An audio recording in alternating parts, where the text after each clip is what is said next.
Big Boss 9వ ఎపిసోడ్లో elimination process ఎలా కొనసాగింది అంటే, హాయ్ గాయ్స్, ఐఎమ్ అంజలి.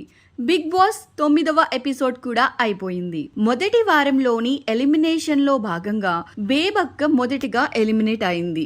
మరి బేబక్క ఎలిమినేట్ అయిన తర్వాత హౌస్ లో ఏం జరిగింది, ఎవరెవరు ఏం చేశారు, 9వ ఎపిసోడ్ ఎలా కొనసాగింది అన్న వివరాలు ఈ వీడియోలో తెలుసుకుందాం. బేబక్క వెళ్లిపోయినందుకు గాను కిరాక్ సీత ఎంతగానో బాధపడి ఏడ్చింది. ఆ తరువాత కొంతమంది కంటెస్టెంట్లు వారి వారి ఒపీనియన్లు పంచుకొని కాసేపు మాట్లాడుకుని పడుకున్నారు. ఆ తెల్లవారి అనగా 8వ రోజు పూనకాలు లోడింగ్ అన్న పాటతో కంటెస్టెంట్ డాన్స్ తో ఉదయం మొదలైంది. ఆ తరువాత ఉదయం సమయంలో కంటెస్టెంట్లు పర్సనల్ గా వారి విషయాలు పంచుకుంటూ ఎలిమినేషన్ కి సంబంధించిన కొన్ని విషయాలు నమ్మిన వారికి తెలియజేసుకున్నారు. ఇక ఫైనల్ గా అందరూ ఎప్పుడెప్పుడా అని ఎదురు చూసిన ఎలిమినేషన్స్ మొదలయ్యాయి. కానీ యష్మి అతిపెద్ద టీం కి చీఫ్ గా ఉండటం వలన తాను ఈ వీక్ ఎలిమినేషన్ లో ఉండదు అంటూ బిగ్ బాస్ తెలియజేశాడు.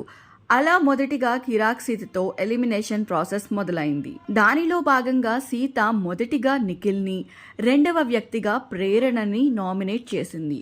నెక్స్ట్ బిగ్ బాస్ అభయ్ నవీన్ని పిలవగా అభయ్ తన కారణాలు చెప్పి మొదటి వ్యక్తిగా విష్ణుప్రియని, రెండవ వ్యక్తిగా ఆదిత్య ఓంని నామినేట్ చేశాడు. ఆ తరువాత వచ్చిన సోనియా మొదటి వ్యక్తిగా నైనికని, రెండవ వ్యక్తిగా కిరాక్ సీతని తన కారణాలు చెప్పి నామినేట్ చేసింది. నెక్స్ట్ మణికంఠ వచ్చేసి మొదటిగా ఆదిత్య ఓంని, రెండవ వ్యక్తిగా శేఖర్ భాషాని నామినేట్ చేశాడు. ఆ తరువాత వచ్చిన ఆదిత్య ఓం మొదటి వ్యక్తిగా అభయ్ నవీన్ని, రెండవ కంటెస్టెంట్ గా శేఖర్ భాషాని నామినేట్ చేశాడు. నెక్స్ట్ విష్ణుప్రియ వచ్చేసి మొదటి ఆప్షన్ గా మణికంఠని, రెండవ ఆప్షన్ గా సోనియాని నామినేట్ చేసింది. ఆ తరువాత శేఖర్ భాష మొదటి వ్యక్తిగా మణికంఠని, రెండవ వ్యక్తిగా ఆదిత్య ఓంని తన కారణాలు చెప్పి నామినేట్ చేశాడు. అలా షార్ట్ అండ్ స్వీట్గా 9వ ఎపిసోడ్ ముగిసింది.